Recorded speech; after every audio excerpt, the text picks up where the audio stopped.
Isang mapagpalang araw sa inyo, aking mga kakwento. Narito na naman ang inyong lingkod, handang magbukas ng isa na namang aklat ng buhay, isang salaysay na susubok sa tibay ng ating mga puso. Samahan niyo akong muli sa isang paglalakbay na puno ng pag-ibig, pighati at pag-asa. Gaano nga ba kabigat ang paghusga ng isang tao, lalo na kung ito'y nakabatay lamang sa anyo at estado sa buhay? Paano kung sa likod ng isang pares ng matang mapanghusga ay nagtatago ang isang pusong minsan na ring nasugatan? At paano kung ang tanging makakagamot dito ay ang pag-ibig mula sa taong pinakikinakawawa niya? Halina't pakinggan natin ang kwento nina Hiraya at Alon. Kailangan ko po sana. Nanginginig ang boses ni Hiraya habang pilit niyang pinipigilan ang sarili na yumuko. Ang mga kamay niya, nakakuyom sa magkabilang gilid ng kanyang kupasing bestida, ay nanlalamig sa kaba. Sa kanyang harapan, sa likod ng isang malaking mesa na gawa sa pinakamatibay na nara, nakaupo ang kanyang amo, si Don Alon del Fuego. Ang buong silid-aklatan ay tila sumisigaw ng kapangyarihan mula sa matataas na estante ng mga libro na hindi niya kailanman mababasa hanggang sa malamig na marmol sa sahig na sumasalamin sa kanyang pagod na mukha. Ngunit wala sa mga yon ang nakakapagpaliit sa kanya ng higit pa sa titig ni Alon. Isang titig na matalas, malamig, at puno ng pagdududa. Sa isip niya, umalingaw ang mahinang pag-iyak ni Sinag kaninang umaga. Nakalarawan sa kanyang balintataw ang imahe ng huling bote ng gatas. Wala ng laman. Walang natira. Kahit isang patak. Ang desperasyon ang nagtulak sa kanya rito, sa lungga ng leyon, para gawin ang isang bagay na isinumpa niyang hinding-hindi niya gagawin. Ang magmakaawa. Kailangan mo ng ano, Hiraya? Tanong ni Alon. Ang boses niya ay kasing lamig ng hangin mula sa aircon. Hindi man lang siya nagabalang iangat ang tingin mula sa mga papeles na pinipirmahan niya. Huminga ng malalim si Hiraya. Nais ko po sanang humingi ng advance sa sahod ko, Sir Alon. Sa wakas, tumigil ang pagkilos ng pluma ni Alon. Dahan-dahan niyang itinaas ang kanyang ulo at sinalubong ni Hiraya ang mga matang iyon. Mga matang maitim at malalim, tila walang katapusang gabi na walang mga bituin. Isang ngisi ang sumilay sa mga labi ng binata. Isang ngisi na hindi umabot sa kanyang mga mata.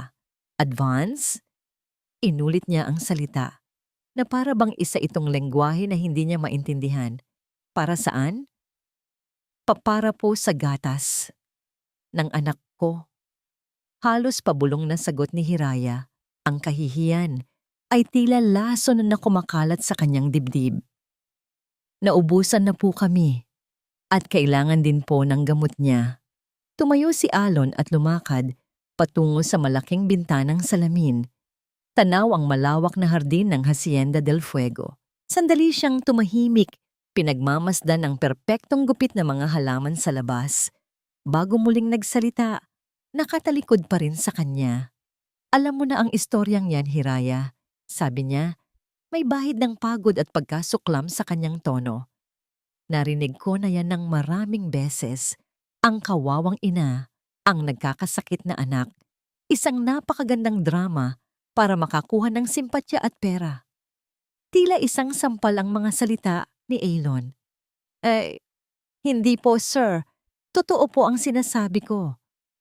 Humarap ito sa kanya at sa pagkakataong ito, ang lamig sa mga mata niya ay napalitan ng apoy. Totoo? Ilang beses ko nang naririnig ang salitang yan mula sa mga taong ang tanging alam ay manamantala. Binigyan kita ng trabaho. Binigyan kita ng matutuluyan. Hindi ba sapat iyon? Bago pa man makasagot si Hiraya, bumukas ang pinto at pumasok ang isang babaeng tila isang diyosa na bumaba mula sa pabalat ng isang magasin. Si Mariquit Montenegro, ang nobya ni Alon. Nakasuot ito ng isang puting damit na lalong nagpapatingkad sa kanyang perpektong kutis. Ngunit ang nangiti sa kanyang mga labi ay nawala nang makita niya si Hiraya. Tinaasan niya ito ng kilay. "Oh, what's happening here, mahal? Inaabala ka ba ng katulong na to?" Lumapit si Marikit kay Alon at isinukbit ang braso nito sa braso ng binata. Habang tinitingnan si Hiraya mula ulo hanggang paa na may pagkasuklam. Humingi siya ng advance. Sagot ni Alon. Hindi inaalis ang tingin kay Hiraya. Isang malakas na tawa ang kumawala kay Marikit. Advance? For what? Para sa mga luhuin niya? O baka naman para sa isa na namang anak na hindi niya kayang buhayin? Bawat salita ay parang karayom na tumutusok sa puso ni Hiraya. Napakuyom siya ng kamao. Ang mga kuko niya'y bumaon sa kanyang palad. Tama na po. Pakiusap niya. Nangingilid na ang luha. Bakit? Totoo naman, di ba?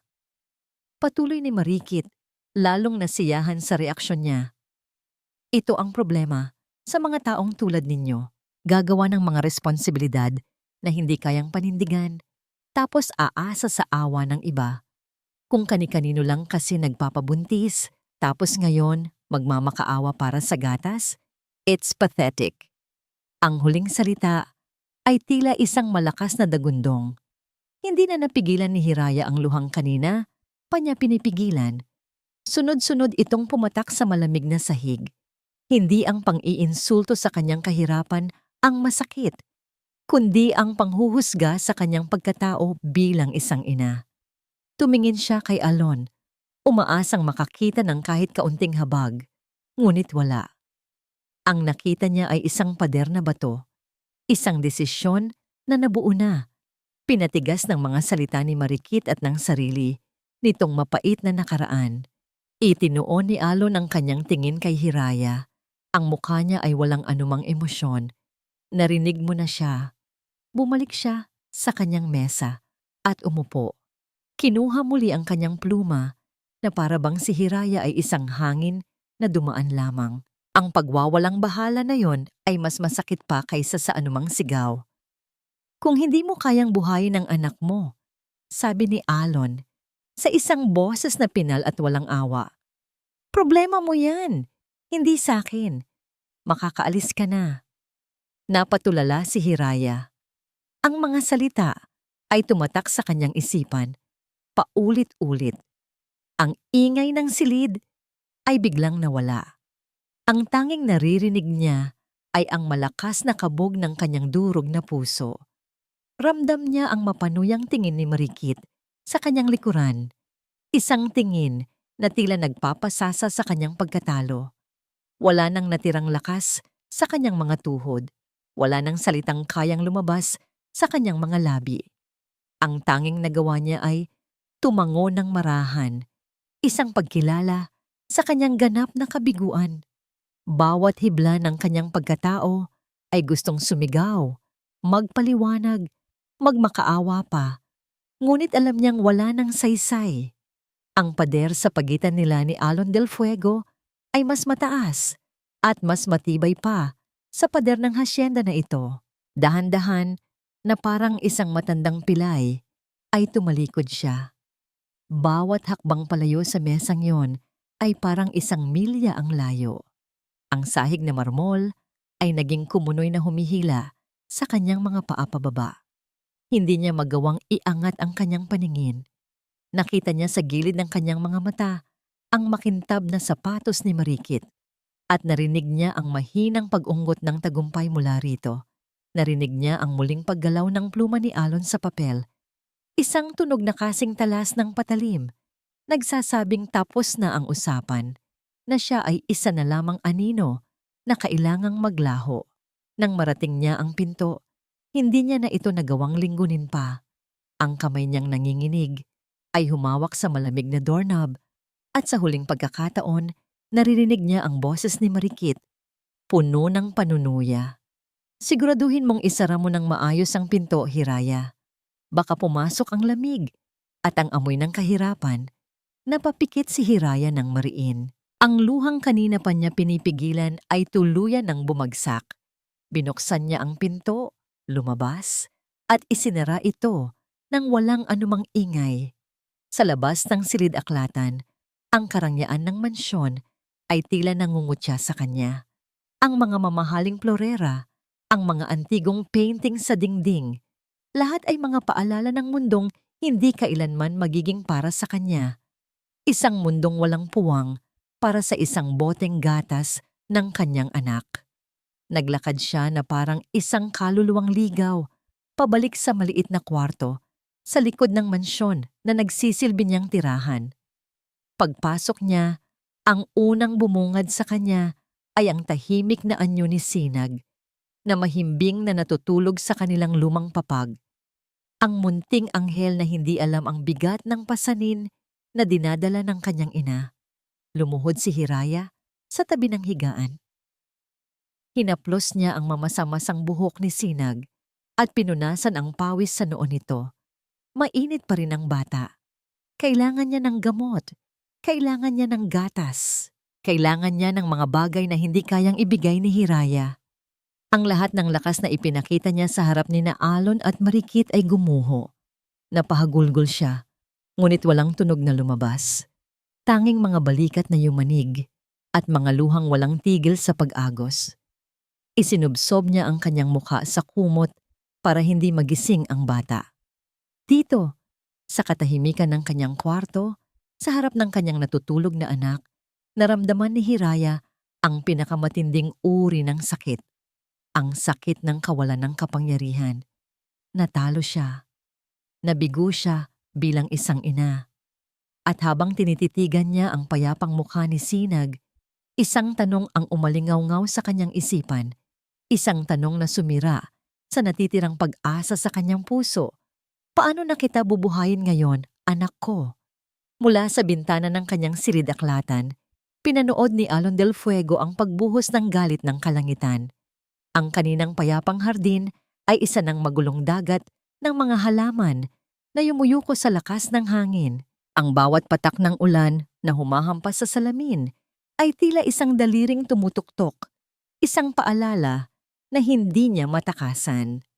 Pagkatapos niyang paalisin si Hiraya, isang hindi maipaliwanag na pagkainis ang kumapit sa kanya.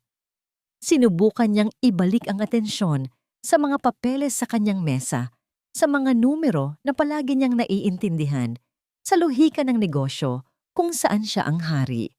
Ngunit walang nangyari. Hindi maalis sa isip niya ang mga mata ng babae.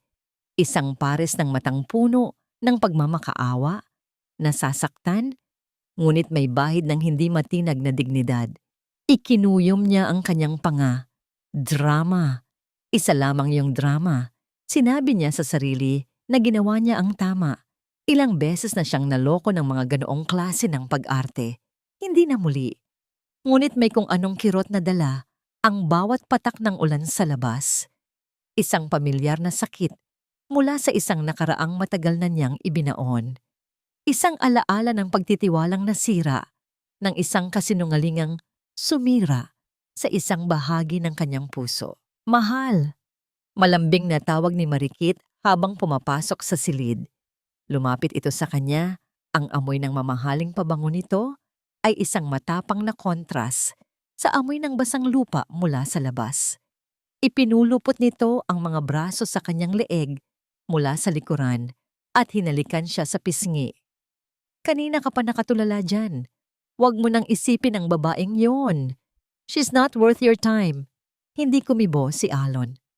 Nakakainis ang panahon.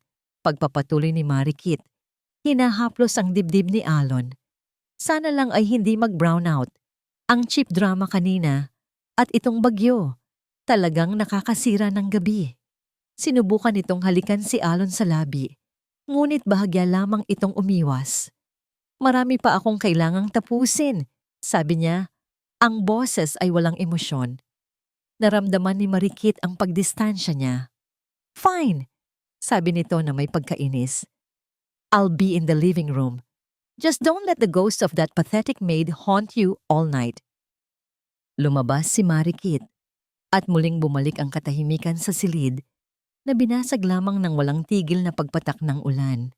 Samantala, Sa kabilang dako ng malawak na hasyenda, sa isang maliit na kwarto na halos kalugin na ng malakas na hangin, yakap-yakap ni Hiraya ang nag-iinit na katawan ni Sinag.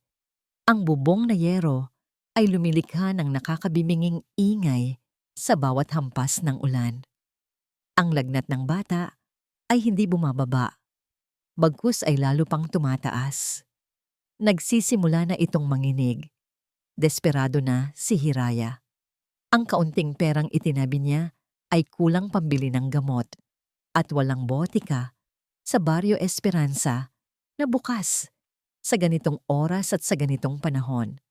Ang klinik ng hasyenda ay sarado rin. Wala siyang ibang malalapitan. Tumingin siya sa labas ng bintana. Ang daan patungo sa malaking bahay ay madilim at maputik. Isang landas na tila imposible nang tahakin. Ngunit nang marinig niya ang mahinang pag-ungol ni Sinag, isang tunog ng paghihirap, nawala ang lahat ng kanyang takot. Nawala ang kanyang kahihiyan. Nawala ang alaala ng masasakit na salitang binitiwan ni Alon at Marikit. Ang tanging natira ay ang nag-uumapaw na pagmamahal ng isang ina. Binalot niya si Sinag sa nag-iisang makapal na kumot na mayroon sila.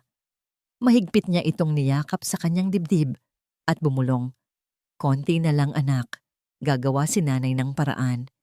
At sa gitna ng rumaragasang unos, lumabas si Hiraya. Sinalubong siya ng malakas na hangin at ulan na tila mga karayom sa kanyang balat. Bawat hakbang sa makapal na putik ay isang pakikibaka.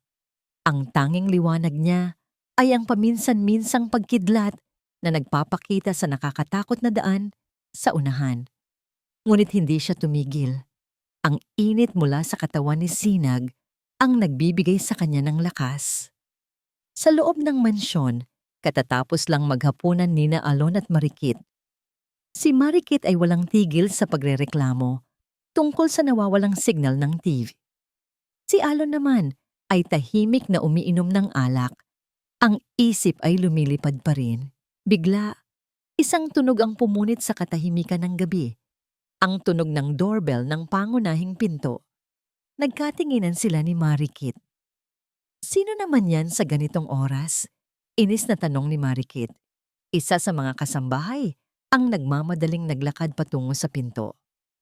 "Sir, baka po may emergency sa labas." Binuksan ng kasambahay ang malaki at mabigat na pinto. Ang malakas na hangin at ulan ay agad na pumasok sa loob. At doon, sa gitna ng kadiliman, nakatayo ang isang figura. Isang basang-basang babae. Ang damit ay dumidikit sa kanyang payat na katawan. Ang buhok ay nakadikit sa kanyang mukha. Nanginginig ito sa ginawat prod. At sa kanyang mga bisig, mayroon siyang dala. Isang batang nakabalot sa kumot. Walang malay. Napatayo si Alon. Si Marikit ay napasinghap sa gulat at galit. "Hiraya?" Iyon ang tanging pangalang lumabas sa bibig ni Alon. Halos isang pabulong. Nag-angat ng tingin si Hiraya. Ang kanyang mga mata ay nagliliyab sa desperasyon. Sinubukan niyang humakbang pasok, ngunit ang kanyang mga binti ay bumigay na. Napaluhod siya sa may pintuan. Ang tubig ulan ay tumutulo mula sa kanya at bumabasa sa mamahaling carpet. "Tulungan niyo po ako." Ang nanginginig niyang pakiusap. Ang boses ay halos hindi na marinig sa lakas ng ulan. "Ang anak ko." Pagkatapos sabihin niyon, ang kanyang mga mata ay pumikit at ang kanyang katawan ay bumagsak sa sahig. Nawalan siya ng malay. Natahimik ang lahat. Ang tanging maririnig na lamang ay ang walang tigil na unos sa labas at ang mabigat na paghinga ni Alon. Nakatayo siyang parang isang estatwa, hindi makagalaw. Sa sahig, nakahandusay ang babaeng ilang oras lang ang nakalipas ay pinalayas niya ng walang awa. At sa unang pagkakataon, hindi isang kasambahay na mapagsamantala ang nakita niya, kundi isang ina sa dulo ng kanyang pag-asa, handang suungin ang anumang bagyo para sa kanyang anak. Ang unang namulat sa diwa ni Hiraya ay ang bigat ng kanyang mga talukap at ang kakaibang pakiramdam ng init. Nakabalot siya sa isang kumot na malambot at mabango. Hindi ang luma at magaspang niyang kumot sa kwarto. Dahan-dahan niyang iminulat ang kanyang mga mata. Nakatayo sa kanyang harapan ang mga eleganteng sofa, isang glass table, at sa di kalayuan, ang malaking bintana kung saan niya huling nakita ang bagsik ng ulan. Nasa sala siya ng malaking bahay, ngunit hindi iyon ang nagpakaba sa kanya. Sinengi sa sihinas. Napabalikwas siya ng bangon. Ang puso niya ay kumakaripas. Ang huling alaala niya ay ang pagbagsak sa sahig. Ang anak niya ay nasa bingit ng panganib. Huminahon po kayo, ma'am. Isang matandang kasambahay ang marahang humawak sa kanyang braso. Nandito po ang anak ninyo. Ligtas po siya. Itinuro ng kasambahay ang mahabang sofa sa kabilang dulo ng sala. At doon, nakita ni Hiraya si Sinag. Nakahiga ito ng mahimbing, nababalutan din ng makapal na kumot. Ngunit hindi ito nag-iisa. Isang lalaking nakaputing Amerikana ang marahang nagpupuna sa noo ng bata. Isang doktor. Gumaan ang pakiramdam ni Hiraya na halos ikahilo niya. Buhay ang anak niya. Ginagamot ito. Sinubukan niyang tumayo para lapitan ito. Ngunit pinigilan siyang muli ng kasambahay. Pinagbilinan po kami ni Sir Alon na painumin muna kayo ng mainit na sabaw. Sir Alon? Ang pangalan ay nagbalik sa lahat ng sakit at kahihiyan.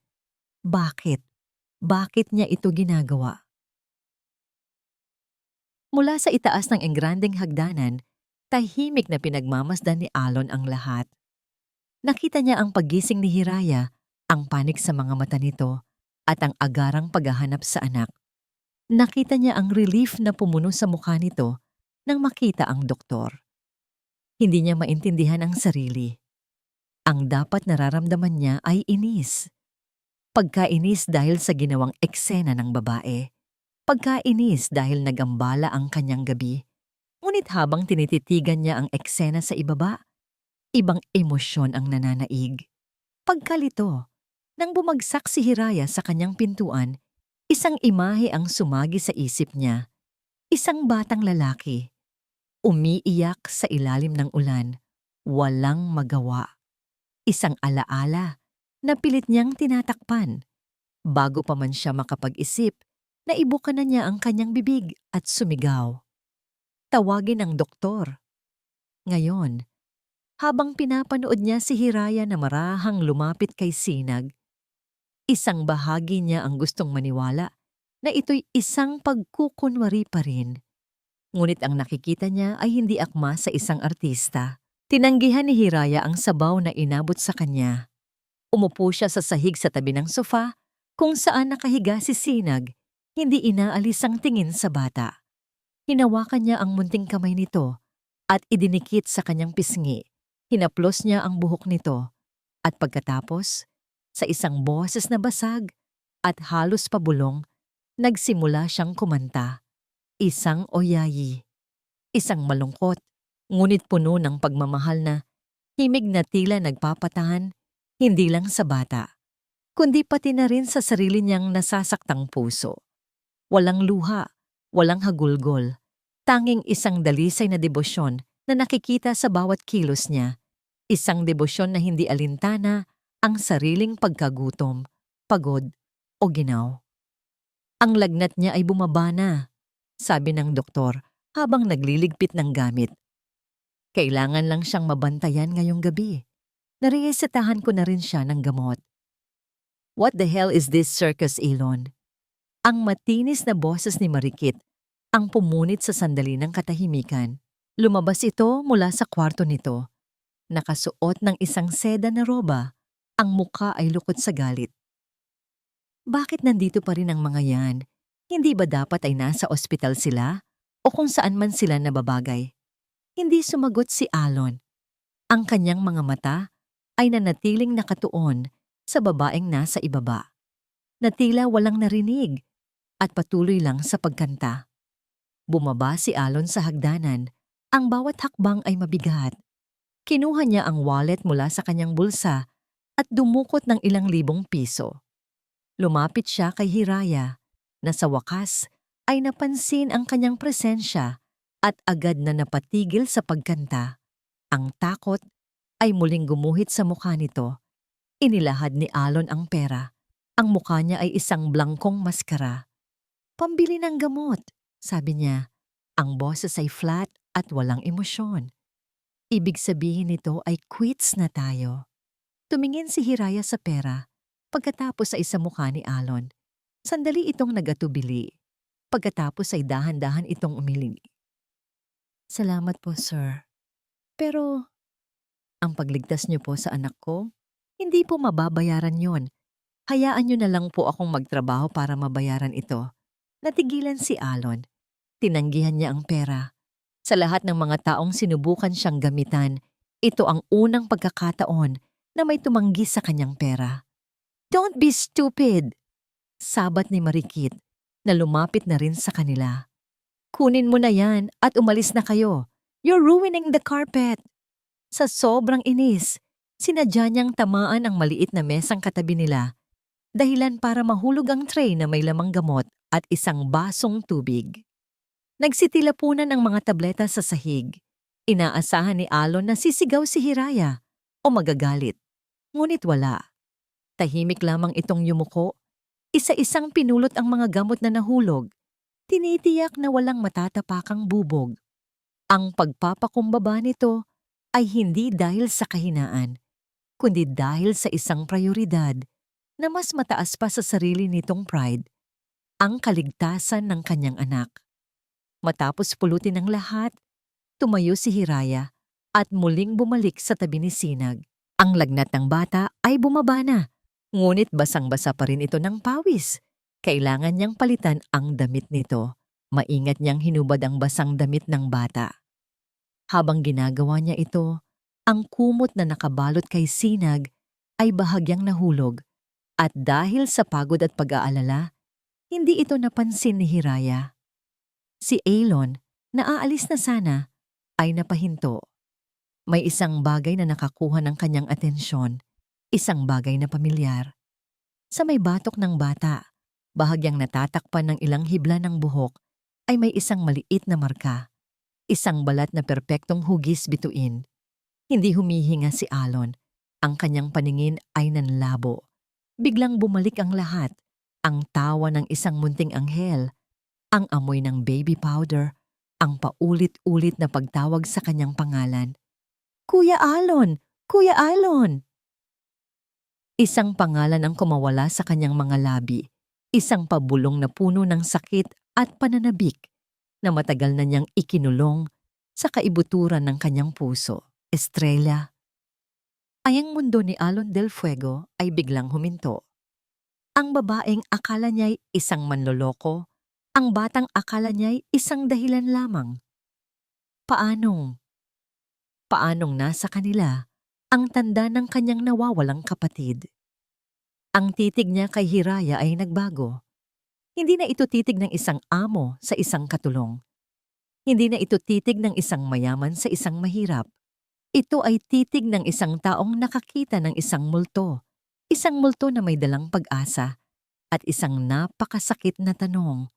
Ang buong magdamag ay isang pagpapahirap para kay Alon del Fuego. Hindi siya nakatulog. Ang imahe ng balat na hugis bituin ay tila isang nagbabagang bakal na itinatak sa kanyang isipan. Paulit-ulit, walang tigil. Pagkatapos niyang mamutlaan sa sala, walang sinabi si Alon. Tinalikuran niya ang lahat, ang nagtatakang doktor, ang nagagalit na si Marikit, at si Hiraya na nakatingin sa kanya na may halong takot at pagkalito. Nagkulong siya sa kanyang silidaklatan, ang lugar na dati kanlungan ng kanyang kontrol. Ngunit ngayoy, naging bilangguan ng kanyang magulong isipan. Hindi maari. Bulong niya sa sarili habang pabalik-balik sa paglalakad sa harap ng bintana. Isang pagkakataon lamang, isang malaking pagkakataon. Ngunit alam niya sa kaibuturan ng kanyang puso na hindi. Ang balat na yon, walang katulad yon.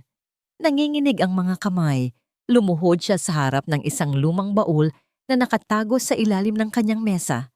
Isang baul na hindi niya binuksan sa loob ng halos 15 taon.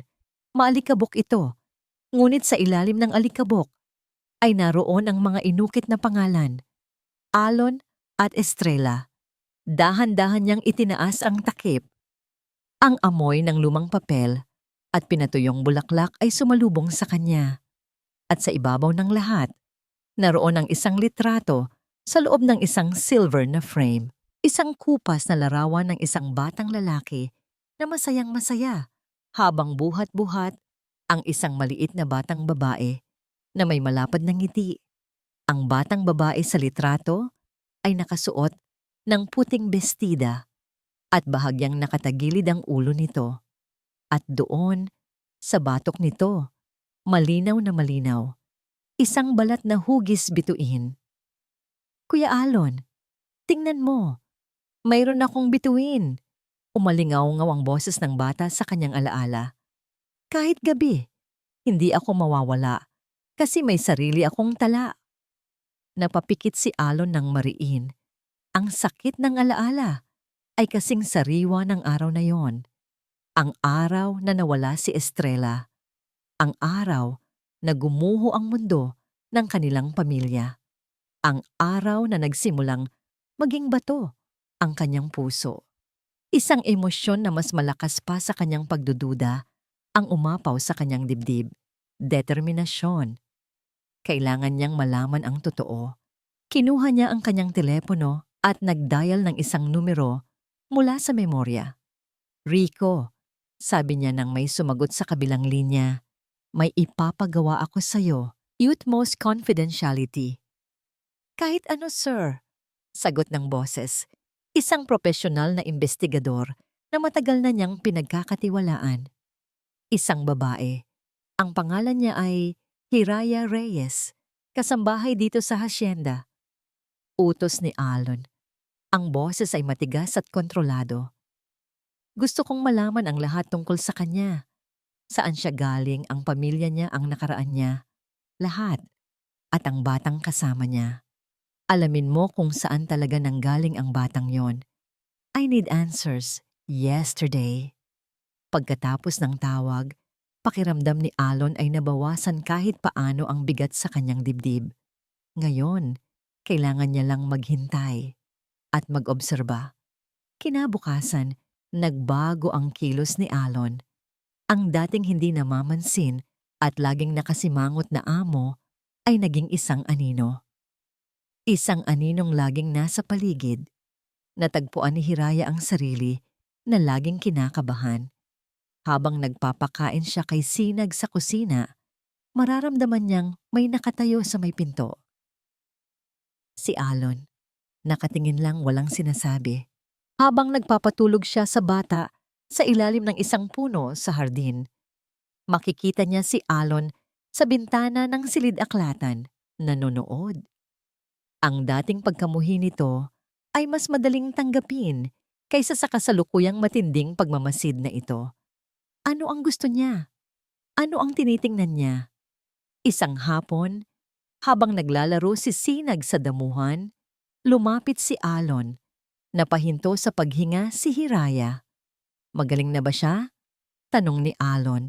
Ang mga mata ay nasa bata. Oo po. Sir, sagot ni Hiraya. Niyakap ng bahagya si Sinag na tila pinoprotektahan ito. Kailan ang kaarawan niya? Bigla ang tanong ni Alon. Natigilan si Hiraya. Po? Ang birthday niya. Kailan? Pag-uulit ni Alon, ang tono ay mas mapilit na ngayon. Ano po? Hindi ko po alam ang eksaktong araw. Palusot ni Hiraya. Ang mahalaga po ay ang araw na natagpuan ko siya. Kumunot ang noo ni Alon. Kamukha niya ang ama niya? Ang tanong ay tumama kay Hiraya na parang isang sampal. Ito na ang kinatatakutan niya. Ang panghuhusga. Ang mga tanong na hindi niya kayang sagutin. Pasensya na po, sir. Pribadong bagay po yon. Hindi na nagtanong pa si Alon, ngunit ang titig niya ay mas lalong naging matalas. Ang pag-iwas ni Hiraya ay hindi nakatulong. Sa isip ni Elon, ito ay isang senyales ng pagtatago, isang senyales ng kasalanan. Ang pagbabagong ito ay hindi nakaligtas sa mga mata ni Marikit. "What's with you, Alon?" Tanong niya isang gabi habang naghahapunan sila. "Bakit bigla kang naging interesado sa batang yan? Don't tell me naniniwala ka sa drama ng nanay niya?" "Wala yon," sagot ni Alon. Hindi inaalis ang tingin sa kanyang pagkain. "Sinisigurado ko lang na hindi sila isang banta sa seguridad ng hasyenda." Isang halatang palusot. Ngumiti si Marikit, ngunit ang kanyang mga mata ay nanlilisik. Nararamdaman niya ito, may nag-iba. Ang atensyon ni Alon, na dapat ay nasa kanya lamang, ay unti-unting nalilihis patungo sa mag-inang iyon at hindi siya papayag. Gabi na. Muling nagkulong si Alon sa kanyang silid-aklatan. Iniisip kung tama bang umasa siya. Baka nababaliw na siya. Baka ang sobrang pananabik na makita muli ang kapatid niya ay naglalaro lamang sa kanyang isipan. Biglang tumunog ang kanyang telepono. Isang pribadong numero. Si Rico. Agad niya itong sinagot.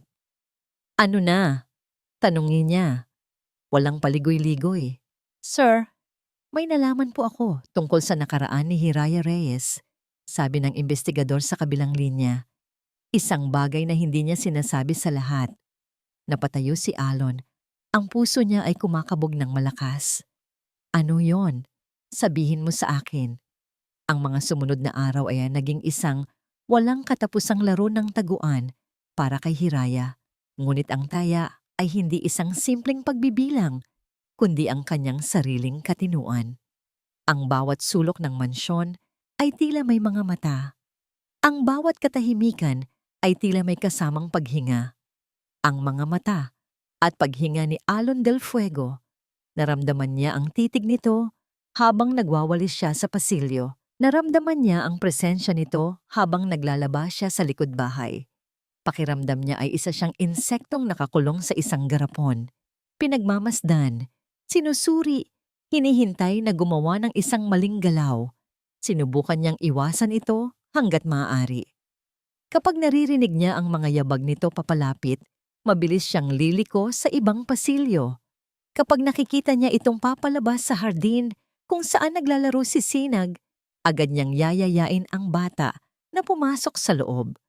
Ngunit ang pag-iwas niya ay tila mas lalo lamang nagpapaigting sa interes nito. Ang bigat sa kanyang dibdib ay palala ng palala. Ano ang nalaman nito? Ano ang gusto nitong malaman? Ang tawag sa telepono na narinig niya mula sa silid-aklatan noong gabi. Tungkol ba yon sa kanya? Sa kanila ni Sinag?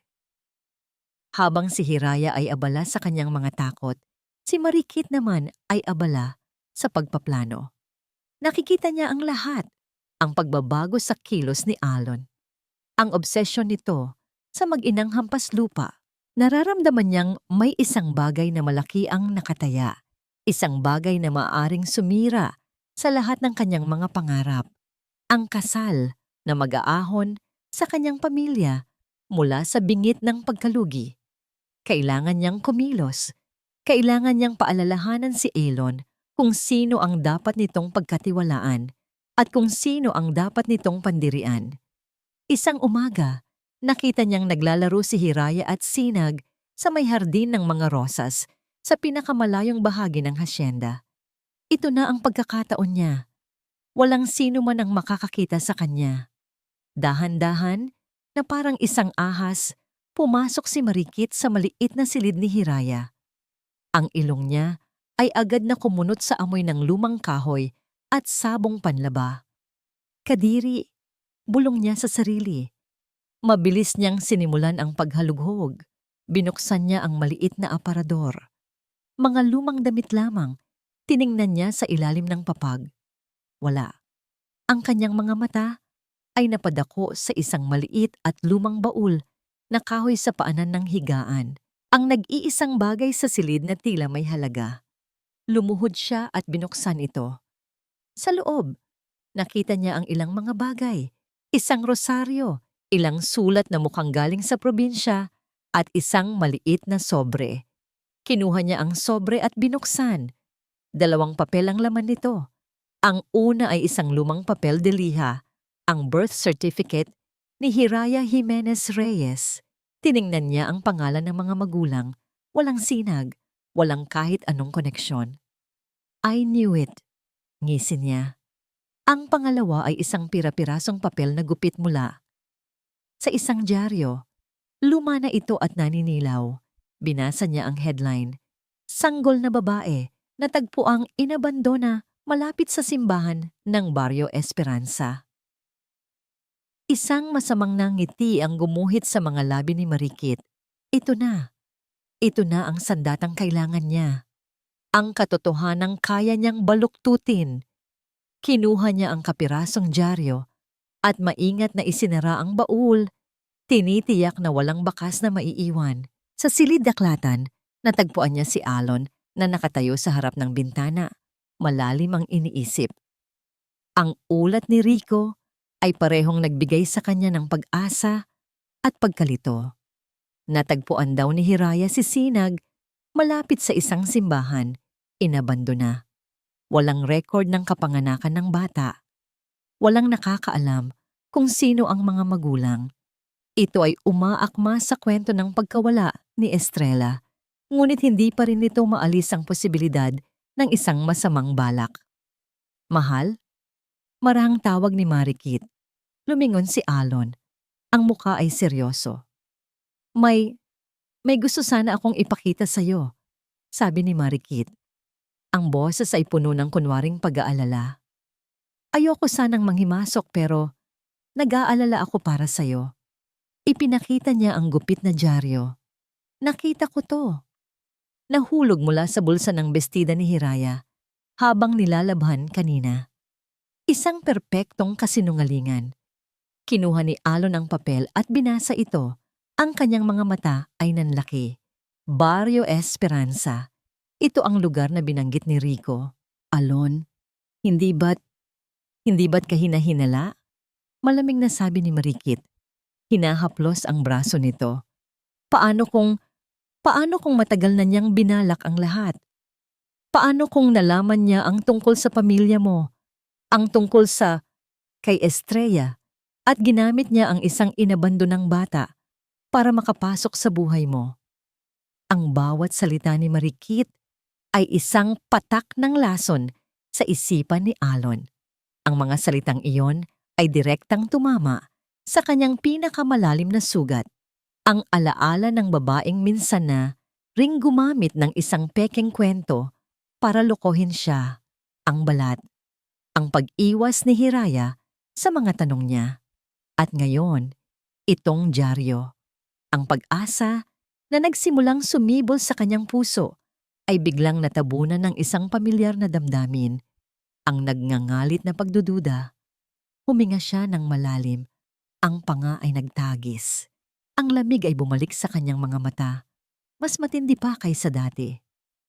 Hiraya. Ang sigaw niya ay umalingaw-ngaw sa buong mansyon. Si Hiraya, nakadarating lang mula sa hardin, kasama si Sinag, ay nagulat. Tumakbo siya patungo sa silid-aklatan, ang kaba ay gumagapang sa kanyang lalamunan. Pagpasok niya, nakita niya si Marikit na nakatayo sa tabi ni Alon. May isang mapagkunwaring awa sa mukha. At si Alon, ang titig nito ay kayang tumunaw ng bakal. Hindi na nagsalita pa si Alon. Hinagis niya ang kapirasong dyaryo sa mesang nasa pagitan nila. Bumagsak ito na tila isang tuyong dahon, ngunit ang bigat nito ay parang isang malaking bato. Sino ang batang ito, Hiraya? Tanong ni Alon. Ang boses ay mababa, kontrolado, ngunit puno ng isang nakakakilabot na galit. Saan mo talaga siya nakuha? Nakatitig si Hiraya sa kapirasong dyaryo na nasa mesa. Ang papel na yon, ang sikretong matagal na niyang itinatago, ay nakalantad na ngayon. Sa ilalim ng malamig na ilaw ng silid-aklatan, tila isang ebidensya ng isang krimen. Tinaas niya ang kanyang nanginginig na paningin mula sa dyaryo patungo kay Alon. Ang galit sa mga mata nito ay hindi maikakaila. Ngunit sa ilalim niyon, nakita niya ang isang bagay pa, isang bakas ng sakit Isang desperasyon na halos katulad ng sa kanya. Magsalita ka. Utos ni Alon. Ang bawat pantig ay mabigat. Sa likod nito, isang ngangiti ng tagumpay ang sumilay sa mga labi ni Marikit. Ito na ang katapusan ng kerida. Huminga ng malalim si Hiraya. Wala nang saysay ang paglilihim. Wala nang puwang para sa mga palusot. Ang natitira na lang ay ang katotohanan. Totoo po yan, panimula niya. Ang boses ay basag, ngunit malinaw. At sa pagitan ng mga hikbi na pilit niyang nilulunok, ikinuwento niya ang lahat. Ikinuwento niya ang isang malamig na madaling araw, halos 3 taon na ang nakalipas. Papunta siya sa simbahan para magsimba nang may marinig siyang iyak. Isang manipis, halos hindi marinig na iyak ng isang sanggol. Sinundan niya ang tunog at natagpuan sa gilid ng pinto ng kumbento ang isang kahon at sa loob, nakabalot sa manipis na kumot ay isang sanggol na babae. Nilalamig, umiiyak, at may isang maliit na balat na hugis bituin sa batok. Walang ibang naroon. Pagpapatuloy niya, ang mga luha ay malaya nang dumadaloy sa kanyang mga pisngi. Walang sulat, walang kahit anong palatandaan. Dinala ko po siya sa pulis, sa DSWD, pero walang naghanap, walang umako. Sasabihin nila, ilalagay sa ampunan. Pero paano ko po magagawa yon? Paano ko po iiwan ang isang anghel na ipinagkatiwala sa akin ng Diyos? Pinangalanan niya itong Sinag dahil ito ang naging liwanag sa madilim niyang buhay. Mula noon, itinuring na niya itong sariling anak. Pinag-ipunan ang bawat sentimo para sa gatas nito. Ipinagdasal ang kalusugan nito bawat gabi. Pinakinggan ni Alon ang bawat salita. Isang perpektong kwento. Isang kwentong kayang pumiga sa puso ng sinuman. Masyadong madula. Masyadong planado. Ngunit habang tinititigan niya ang mga mata ni Hiraya, mga matang walang bahid ng pagkukunwari, tanging dalisay na sakit at pagmamahal, isang bahagi niya ang gustong maniwala. Isang maliit, desperadong bahagi, ngunit nanalo ang laso ng nakaraan. Isang napakagandang kwento. Sabi niya, ang boses ay puno ng sarkasmo. Umalis ka na. Pag-iisipan ko kung ano ang gagawin ko sa inyo. Tumalikod si Hiraya. Ang bawat salita ni Alon ay isang panibagong sugat. Ngunit bago siya tuluyang umalis, humarap siyang muli. Maaari niyo pong husgahan ang pagkatao ko, Sir Alon. Maaari niyo po akong tawaging sinungaling. Pero ang pagmamahal ko kay Sinag, yun po ang nag-iisang bagay na totoo sa buhay ko. At hindi ko po hahayaang questionin niyo yon. Pagkasabi niyon, tuluyan na siyang umalis.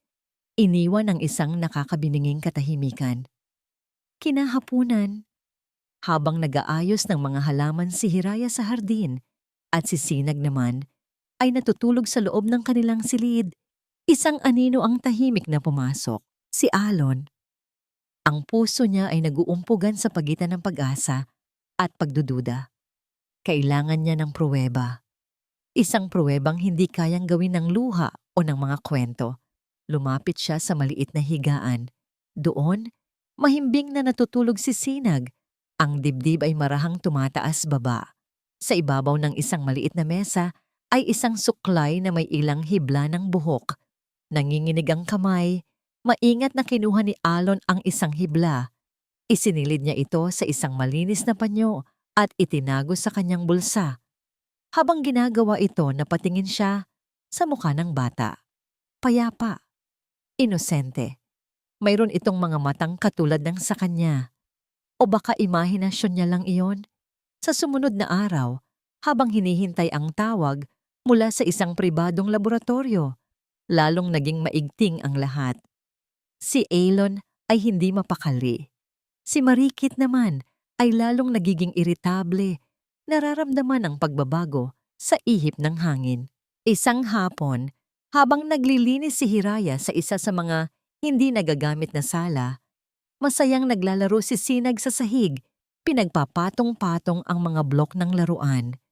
Pumasok si Marikit. Ang muka ay madilim. Hindi ka pa ba tapos dyan? Inis na tanong nito. Ang bagal-bagal mo talaga. Patapos na po, ma'am. Sagot ni Hiraya. Hindi ito tinitingnan. Ang pagwawalang bahala ni Hiraya ay lalong ikinagalit ni Marikit. Nakita niya ang isang mataas, ngunit makitid na aparador na palamuti sa gilid, puno ng mga babasaging figurin. Sa isang biglaang bugso ng galit, itinulak niya ito. Oops, sabi niya na may ngisi. Ang lahat ay nangyari ng napakabilis. Ang aparador ay umuga, nawalan ng balanse, at nagsimulang bumagsak, diretso sa kinaroroonan ni Sinag. Hindi siya nag-isip. Hindi siya sumigaw. Ang tanging nakita ni Hiraya ay ang kanyang anak. Sa gitna ng panganib, sa isang iglap, sumugod siya. Itinakip niya ang kanyang katawan sa ibabaw ni Sinag, ginawa ang sarili niyang panangga. Isang malakas na kalabog, ang malingaw-ngaw sa buong silid nang bumagsak ang aparador sa likod ni Hiraya. Si Alon, na pababa ng hagdanan at narinig ang ingay, ay natigilan. Ang kanyang mundo ay tila bumagal. Ang nakita niya ay hindi isang eksena mula sa isang drama, kundi isang purong akto ng pagsasakripisyo. Ang babaeng pinagdudahan niya ay walang pag-aalinlangang isinugal ang sariling buhay. Hiraya, sigaw niya at mabilis na tumakbo palapit. Tinulungan niyang itayo ang nabagsakang aparador. Si Sinag, na nagulat ngunit hindi nasaktan, ay umiiyak sa ilalim ni Hiraya. Si Hiraya naman ay hirap na bumangon. Ang mukha ay namimilipit sa sakit.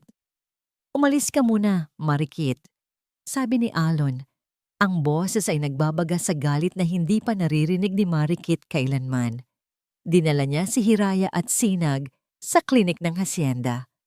Habang kinakausap ng nurse si Sinag para pakalmahin ito, tiningnan ni Alon ang likod ni Hiraya. Isang malaking pamumula ang nagsisimula ng mabuo doon. Kumuha siya ng cold compress at marahang idinampi iyon sa balat nito. Napasinghap si Hiraya sa ginaw at sa biglaang pagdikit ng kanilang mga balat. Sa unang pagkakataon, ang paghawak ni Alon ay hindi naglalaman ng galit o pagdududa, kundi isang bagay na hindi niya mapangalanan. Isang kuryente ang dumaloy sa kanilang dalawa. Salamat po, sir, pabulong niyang sabi. Hindi sumagot si Alon. Ang kanyang mga mata ay nakatitig sa namumulang pasa, isang pisikal na katibayan ng isang pagmamahal na hindi kayang pekein ng sinuman. Ang lahat ng kasinungalingan ni Marikit, ang lahat ng kanyang sariling pagdududa ay nagsimulang gumuho. Ang simula ng pagsisisi ay nagsimulang kumalat sa kanyang dibdib. Isang lason na mas masakit kaysa sa anumang sakit na naramdaman na niya. Magpahinga ka na, ang tanging nasabi niya bago tumalikod at lumabas ng silid. Naiwan si Alon sa pasilyo, nakasandal sa pader, ang isip ay gulong-gulo. Ang imahe ng pagsasakripisyo ni Hiraya. Ang inosenteng mukha ni Sinag, ang balat na hugis bituin. Ang kwento sa simbahan, biglang nag-vibrate ang kanyang telepono sa kanyang bulsa. Isang hindi pamilyar na numero. Ang laboratorio. Nanginginig ang mga kamay, sinagot niya ang tawag. Mr. Del Fuego, sabi ng isang boses sa kabilang linya. May resulta na po kami. Nakatayo si Alon sa pasilyo, ang telepono ay nakadikit pa rin sa kanyang tainga, kahit wala nang nagsasalita sa kabilang linya. Ang mga salita ng taga-laboratorio ay umuulit-ulit sa kanyang isipan na parang sirang plaka. Positive match. 19.99% probability. Siya nga ang kapatid ninyo, Mr. Del Fuego. Estrella, ang kapatid niya. Buhay. Ang unang emosyon na dapat sanay naramdaman niya ay saya. Isang di mapantayang galak, ngunit hindi. Ang bumalot sa kanya ay isang nakakalamig na takot, isang bigat na halos bumuwal sa kanya. Dahil kung si Sinag ay si Estrella, Kung gayon si Hiraya, nagmamadali siyang lumabas ng mansyon, hindi pinapansin ang mga tawag ng kasambahay. Kailangan niya ng hangin. Kailangan niyang makalayo. Sumakay siya sa kanyang kotse, ngunit hindi niya ito pinaandar. Isinandal niya ang kanyang noo sa manibela. Ang katawan ay nanginginig. Binuksan niya ang kanyang email. Naroon na ang opisyal na resulta. Isang PDF file na naglalaman ng katotohanang matagal na niyang hinahanap. At ang hatol sa kanyang mga pagkakamali. Binasa niya ang bawat teknikal na salita, ang bawat numero. At sa dulo, ang konklusyon, ang DNA sample ng bata ay tumutugma sa DNA sample ng mga magulang ni Alon Del Fuego na nasa file. Isang tunog na parang ungol ang kumawala sa kanyang lalamunan. Isang tunog ng di masukat na sakit. Sa isang bugso ng galit at pagsisisi, sinuntok niya ng buong lakas ang manibela. Ang sakit na gumuhit sa kanyang mga kamao ay walang-wala kumpara sa sakit na dumudurog sa kanyang puso. Estrella, buhay ang kapatid niya. At ang babaeng nagligtas dito, ang babaeng nag-aruga dito na parang sariling anak, ang babaeng hinarap ang bagyo para dito. Ay ang babaeng paulit-ulit niyang sinaktan, hinusgahan, at ipinahiya. Biglang tumunog muli ang kanyang telepono. Isang email notification mula kay Rico, ang investigador. Ang subject, urgent, Montenegro connection. Nanginginig ang mga daliri. Binuksan niya ito. Ang ulat ay maikli, ngunit direkta. Ang pangunahing suspek sa kidnapping case ni Estrella Del Fuego, 15 taon na, ang nakalipas, ay isang dating security head ng Del Fuego, isang lalaking natanggal sa trabaho dahil sa pagnanakaw. Ngunit ang lalaking iyon, pagkatapos ng insidente, ay natagpuang nagtatrabaho sa isang maliit na kumpanya sa probinsya.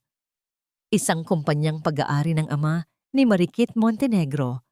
Ang koneksyon ay manipis, ngunit hindi maikakaila. At doon, lahat ng piraso ay nagkabit-kabit.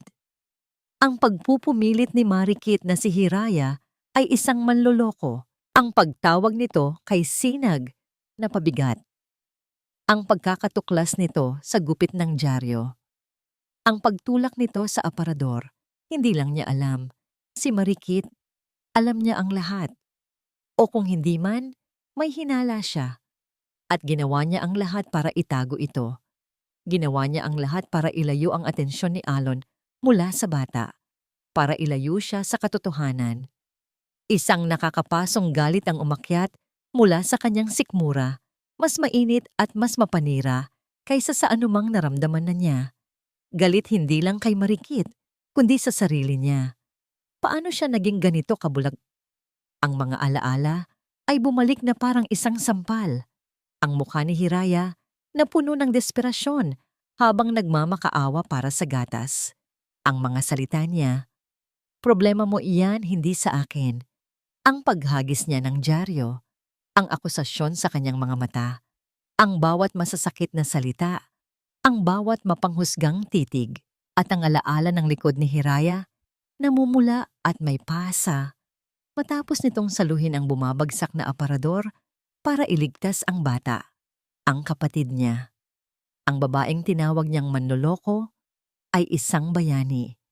Ang babaeng pinagdudahan niya ay ang anghel na tagapagbantay ng kanyang nawawalang pamilya.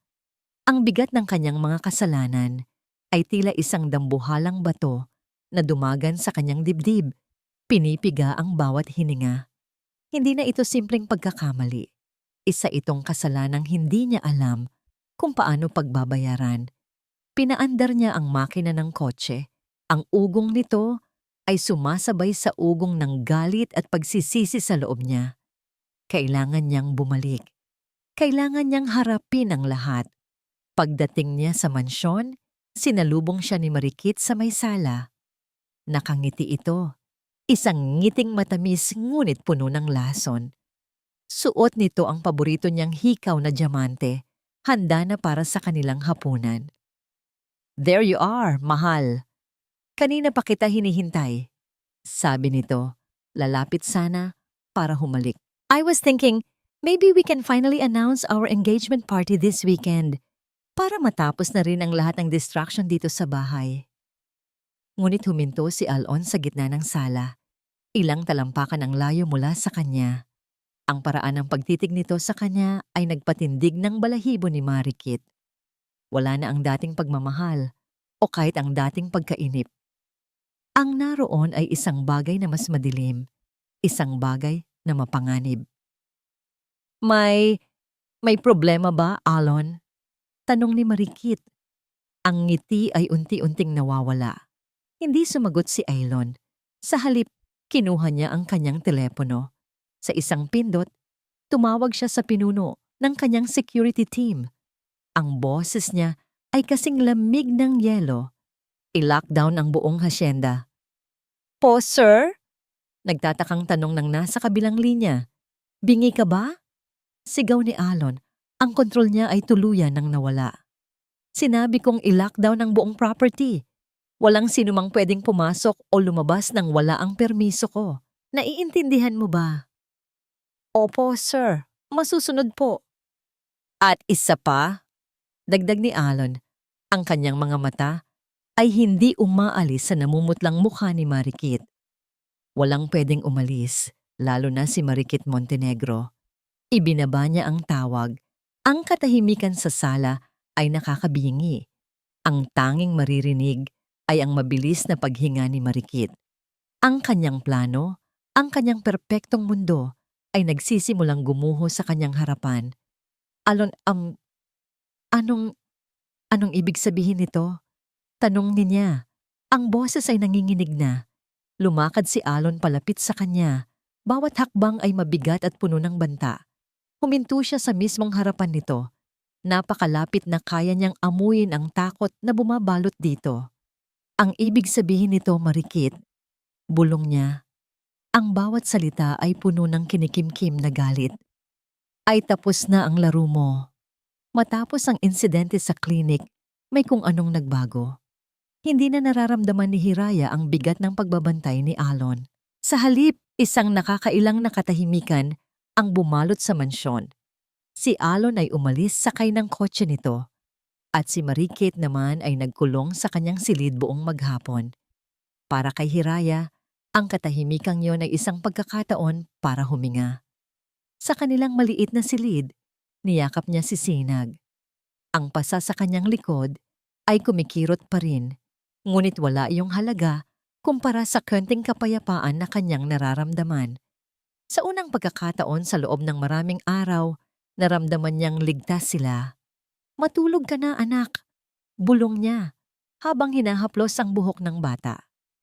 Paggising mo, baka mas mabuti na ang lahat. Isang musmos na pangarap. Isang pangarap na malapit nang maging isang bangungot. Bago pa man siya makahiga, isang malakas na sigaw ang bumasag sa katahimikan. Isang sigaw na puno ng galit at pagwawala. Sigaw ni Marikit.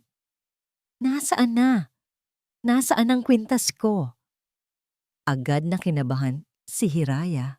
Lumabas siya ng silid. Daladala si Sinag na nagising at nagsimula ng umiyak dahil sa ingay. Sa may sala, nakita niya si Marikit na parang baliw.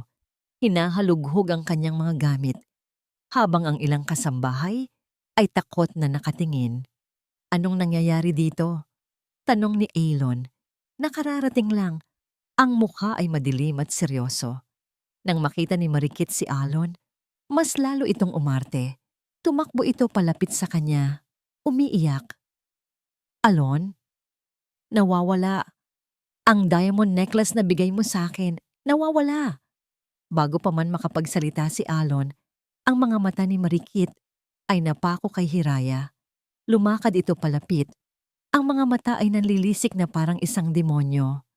Ikaw, sabi nito. Dinuduro si Hiraya. Ikaw ang kumuha, alam kong ikaw. Napaatras si Hiraya, gulat na gulat sa akusasyon. Ano po?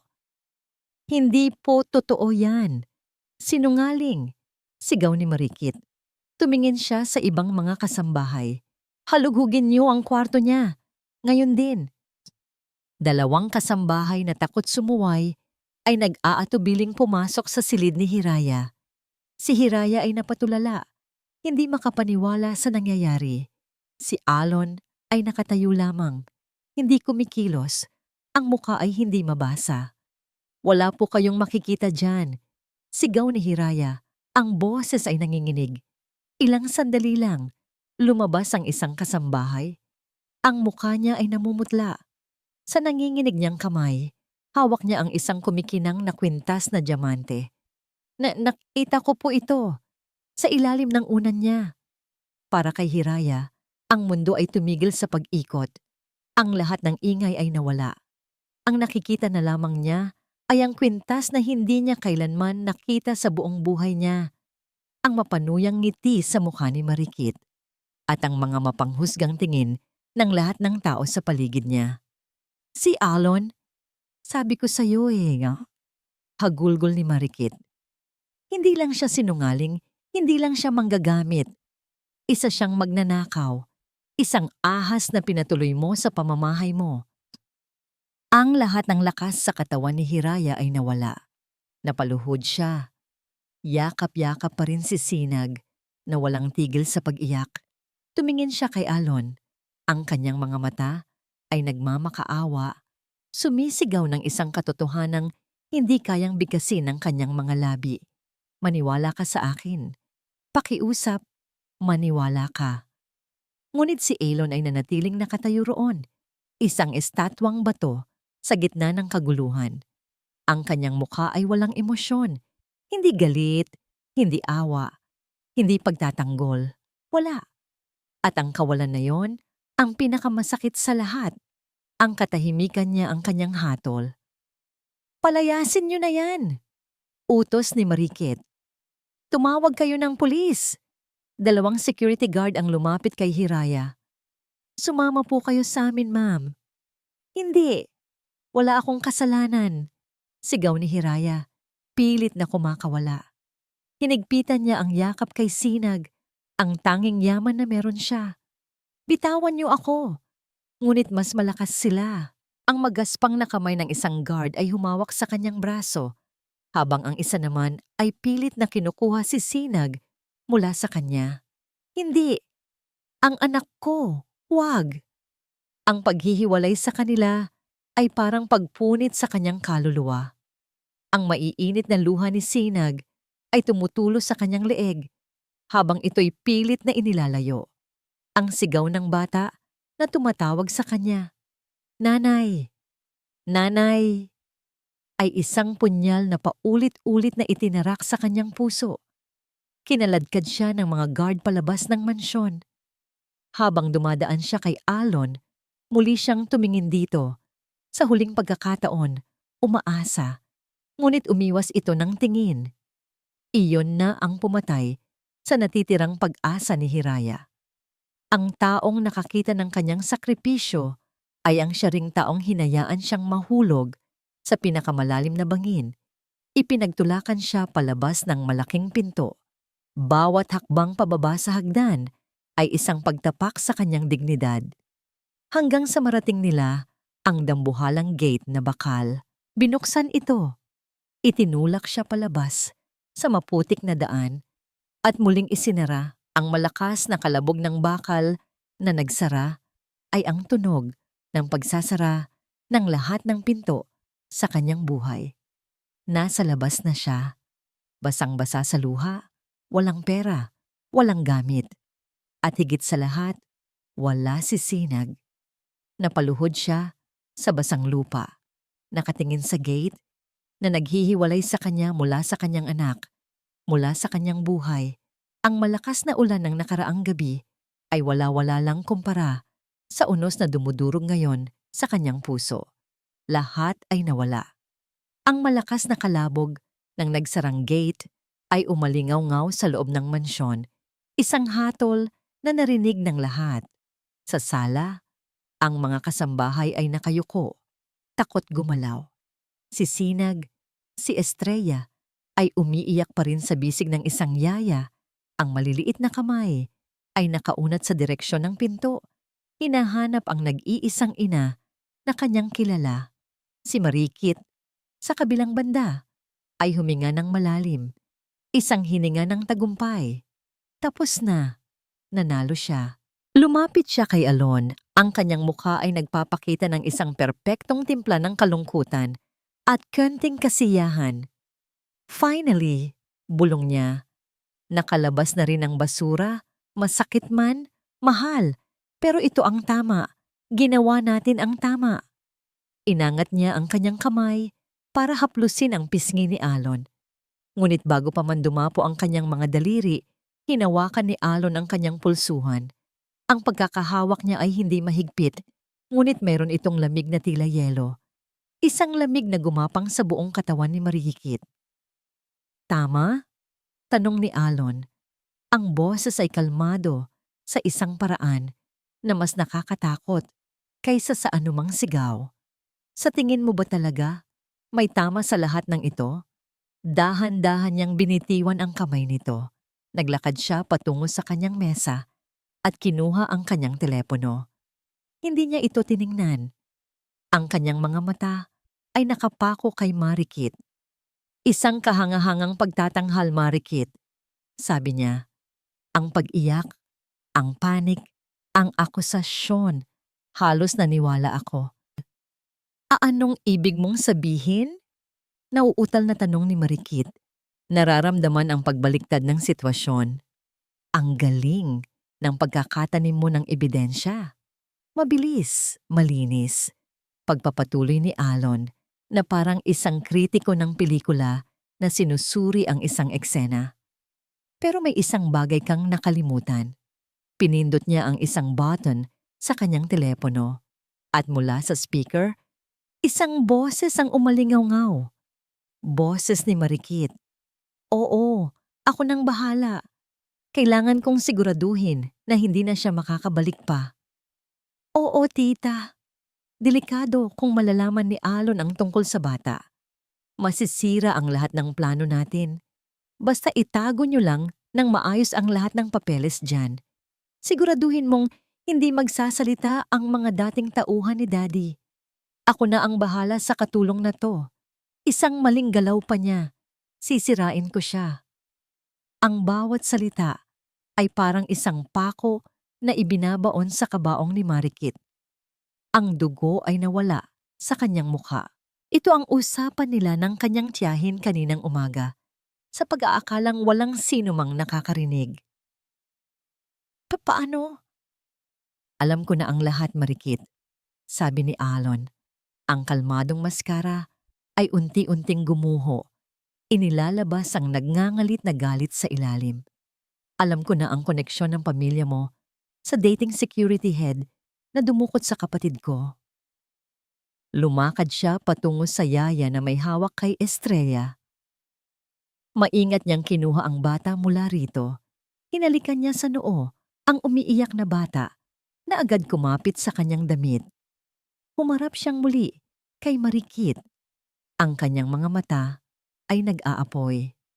Ang batang tinawag mong pabigat, sabi niya.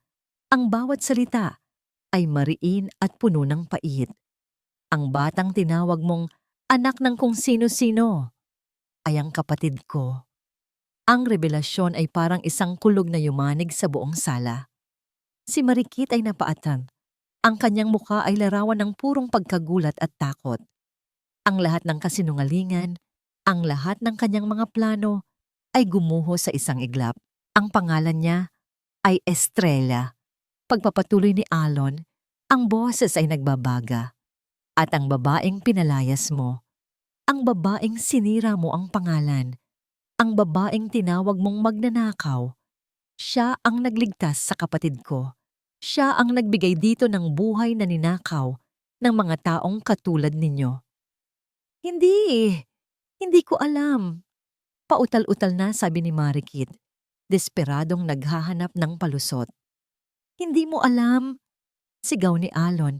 Ang kanyang boses ay sa wakas ay sumabog na parang isang bulkan.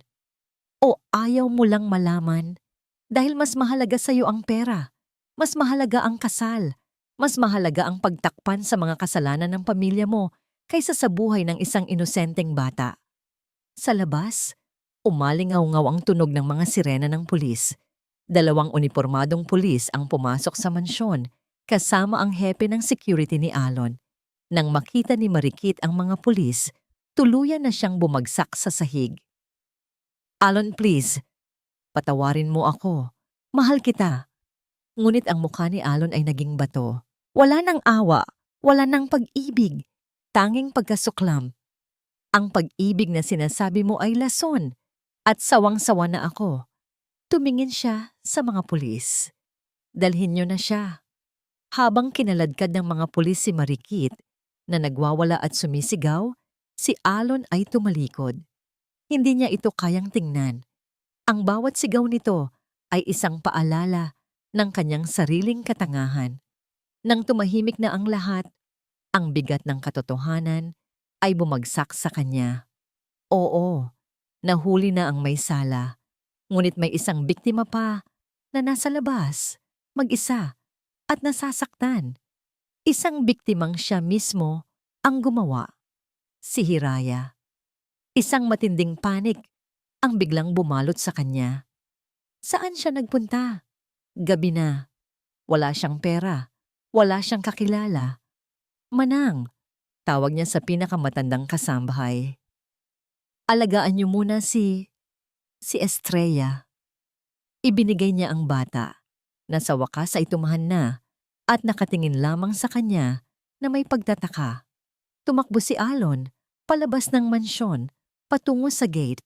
Nagbabaka sakali siyang naroon pa ito, naghihintay, umiiyak. Ngunit pagbukas ng gate, wala siyang nakita, kundi ang madilim at walang katapusang daan. Wala na si Hiraya. Ang puso niya ay tila piniga. Huli na ba ang lahat? Kinuha niya ang kanyang telepono at tinawagan si Rico.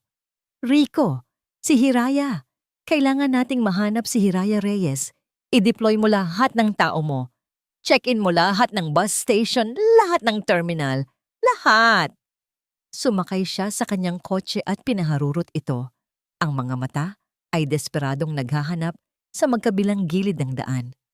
Ang bawat anino ay tila si Hiraya. Ang bawat figura sa malayo ay nagbibigay sa kanya ng huwad na pag-asa. Ang kanyang isip ay isang bagyo ng pagsisisi. Ang mukha ni Hiraya habang nagmamakaawa. Ang mga mata nitong puno ng sakit ng talikuran niya ito. Ang sigaw nito habang inilalayo sa kanya si Sinag. "Patawarin mo ako, Hiraya." Bulong niya sa kawalan. Ang boses ay basag. "Hanapin mo lang ako. Hahanapin kita. Pakiusap, magpakita ka." Ilang oras siyang nagpaikot-ikot, ngunit walang bakas ni Hiraya. Gabi na nang tumawag si Rico. "Sir, may balita ako." Sabi nito. May isang bus conductor na nakapansin sa isang babaeng basang-basa sa luha. Mag-isang sumakay. Ang biyahe? Papuntang Barrio Esperanza. Barrio Esperanza, ang lugar kung saan nagsimula ang lahat. Ang lugar ng simbahan. Hindi na nag-aksaya ng panahon si Alon. Itinutok niya ang kanyang sasakyan sa direksyon ng probinsya. Isang mahabang biyahe ang nasa harapan niya, ngunit hindi niya alintana ang pagod. Ang tanging nasa isip niya ay ang makarating doon, ang makita siya, at ang humingi ng kapatawaran kahit alam niyang hindi siya karapat-dapat dito. Habang tinatahak niya ang madilim na highway, ang mga ilaw ng kotse, ang tanging nagsisilbing gabay niya, katulad ng buhay niya ngayon. Isang mahabang daan patungo sa isang hindi tiyak na patutunguhan. Dala-dala ang nag-iisang pag-asa. Nasa dulo ng paghahanap na ito, naghihintay pa rin ang babaeng nagturo sa kanya kung ano ang tunay na kahulugan ng pag-ibig at pagsasakripisyo. Ang biyahe sa bus ay isang mahabang panaginip na puno ng sakit. Nakaupo si Hiraya sa may bintana, ngunit wala siyang makita sa laba. Ang mga dumadaang ilaw, mga puno at mga bahay ay isa lamang malabong mantsa sa kanyang mga matang basang-basa sa luha. Ang tanging malinaw sa kanyang isipan ay ang huling imahe ni Sinag, ang mga maliliit na kamay nitong pilit na umaabot sa kanya, ang sigaw nitong tumatawag sa kanyang pangalan. Bawat kilometrong lumalayo siya sa Hacienda del Fuego ay 1,000 karayom na tumutusok sa kanyang puso. Paano na ang bata? Sino ang mag-aalaga dito? Sino ang kakanta ng oyayi para dito kapag hindi ito makatulog? Ang mga tanong ay walang sagot at ang bawat isa ay mas masakit kaysa sa nauna. Wala siyang ibang maisip na puntahan kundi ang Barrio Esperanza. Ang lugar kung saan siya lumaki.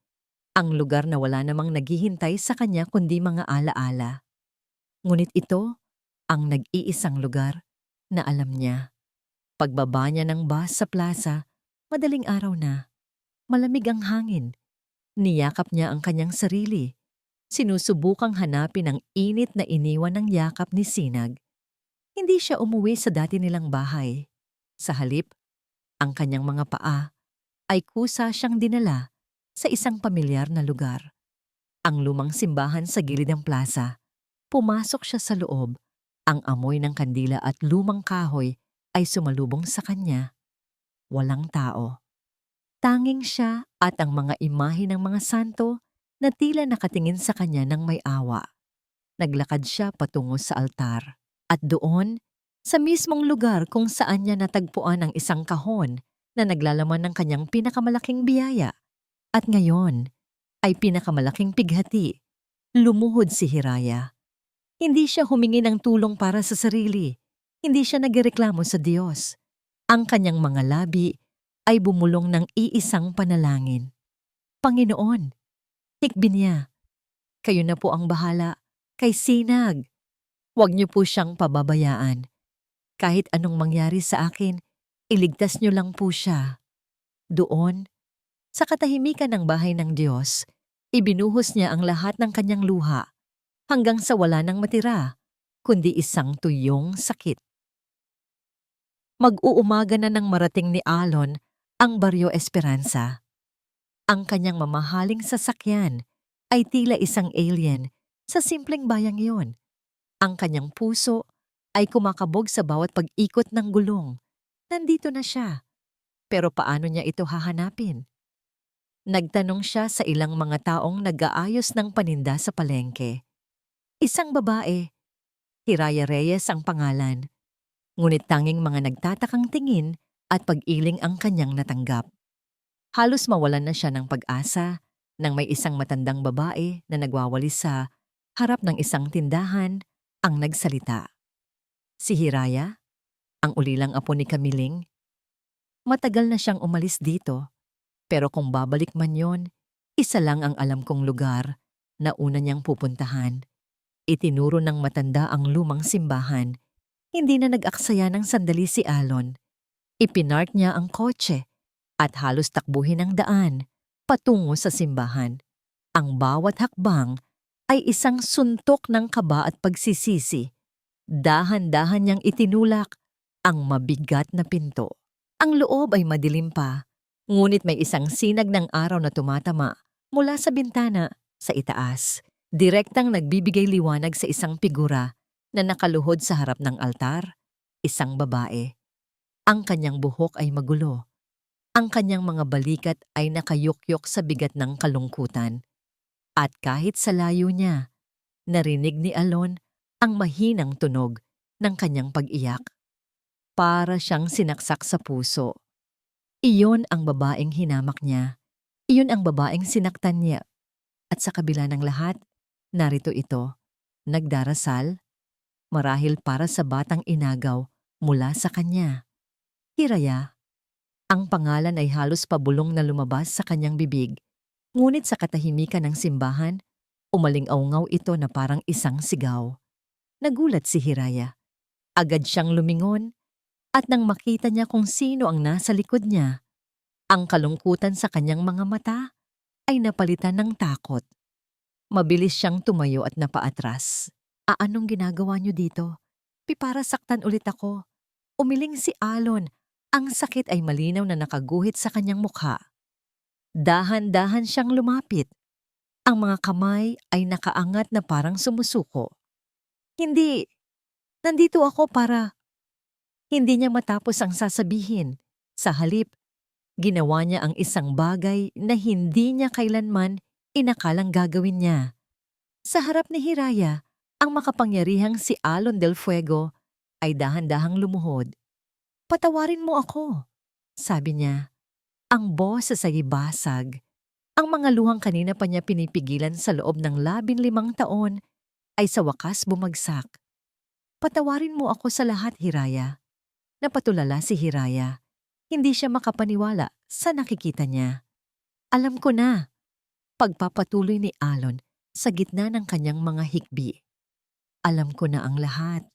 Ang DNA test.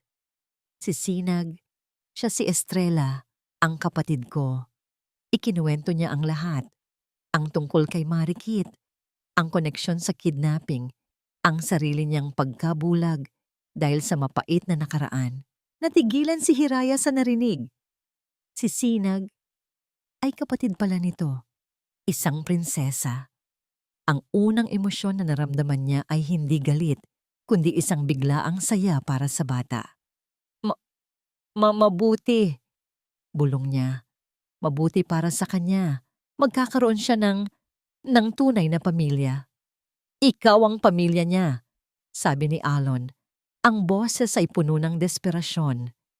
"Ikaw ang nagligtas sa kanya. At ako ang demonyong sumira sa inyong dalawa." Pero ang sakit, sa wakas ay nasabi ni Hiraya. Ang sarili niyang sakit ay muling umapaw. "Ang sakit ng ginawa ninyo sa akin. Tinawag niyo akong magnanakaw. Ipinakulong. Ipinalayo niyo sa akin ang anak ko." "Alam ko," sabi ni Alon, hindi tumatayo. "Alam ko." At walang anumang salita ang makakapagbura noon. Tumingala siya. Ang kanyang mga mata ay pula at puno ng pagsisisi. "Hindi ko hinihiling na patawarin mo ako ngayon. Alam kong imposible yon. Pero hayaan mo akong ipakita sa iyo na karapat-dapat ako sa kapatawaran mo. Hayaan mo akong bumawi." Dahan-dahan siyang itumayo. Itinaas niya ang kanyang nanginginig na kamay, hindi para hawakan siya, kundi para mag-alok. "Umuwi ka na sa amin, Hiraya. Umuwi ka na kay Estrella. Kailangan ka niya. Kailangan kita." Ang kamay niya ay nanatiling nakalahad sa hangin, isang tulay sa pagitan ng kanilang dalawang mundong nagkabanggaan. Naghihintay, umaasa. Ang biyahe pabalik sa Hacienda del Fuego ay isang mahabang katahimikan. Ngunit hindi ito ang katahimikang puno ng tensyon at takot tulad ng dati. Ito ay isang katahimikang mabigat sa mga salitang hindi pa masabi, sa mga luhang hindi pa natutuyo. Hindi pinilit ni Alon si Hiraya na magsalita. Nanatili lamang itong nakatutok sa daan, ngunit sa bawat sandali, ramdam ni Hiraya ang mga pasulyap-sulyap nito sa kanya. Mga sulyap na puno ng pag-aalala at isang emosyong hindi pa niya kayang pangalanan.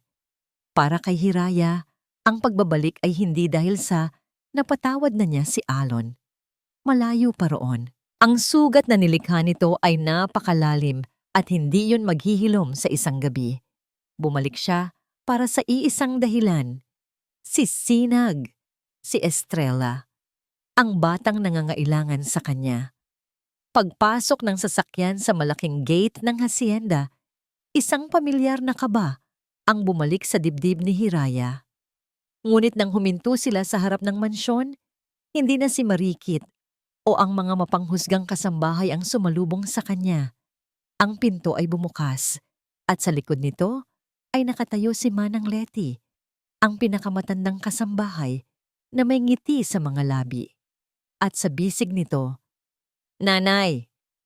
Ang munting sigaw na yon ang gumuho sa lahat ng pader na pilit na itinatayo ni Hiraya sa paligid ng kanyang puso.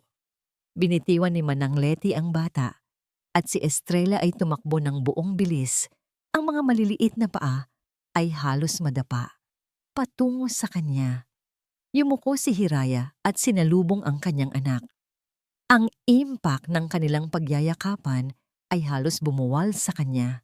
Siniksik ni Estrella ang mukha nito sa kanyang leeg, humahagulgol. Nanay, huwag ka na alis. Hindi na anak ko. Hikbi ni Hiraya habang paulit-ulit na hinahalikan ang buhok ng bata. Hindi ka naiiwan ni nanay, pangako. Dito, sa yakap ng kanyang anak, naramdaman niyang muli siyang buo. Mula sa di kalayuan, pinanood ni Alon ang eksena. Ang bawat tawa at luha ng mag-ina ay isang matamis na kirot sa kanyang puso. Isang paalala ng pamilyang muntik na niyang wasakin ng tuluyan. Ang mga sumunod na araw ay isang maingat na sayaw ng pagbabago. Ibinigay ni Alon kay Hiraya ang isa sa pinakamagandang guest room sa mansyon, katabi ng silid ni Estrella.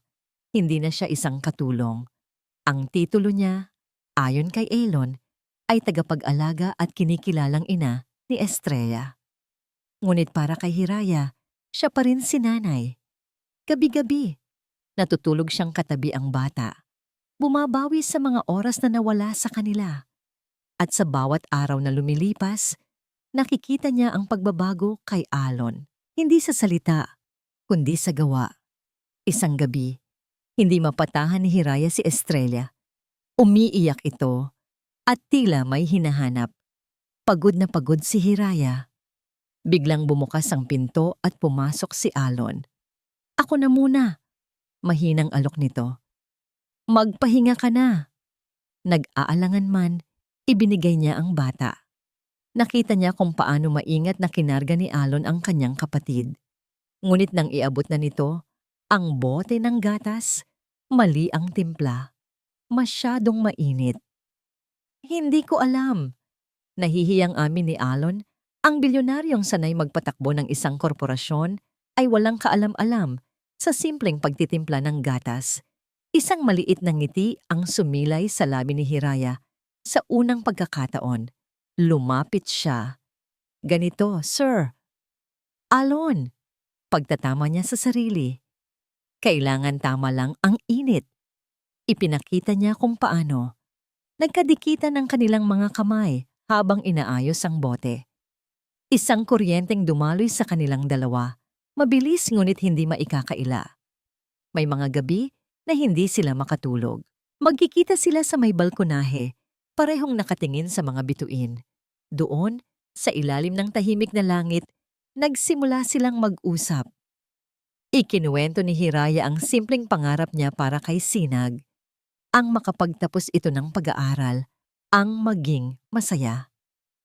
Si Alon naman, sa unang pagkakataon, ay nagbukas ng kanyang puso. Ikinuwento niya ang tungkol sa pagkawala ni Estrella, kung paano nito sinira ang kanilang pamilya, at kung paano siya nagtayo ng pader sa paligid ng kanyang puso para hindi na muling masaktan.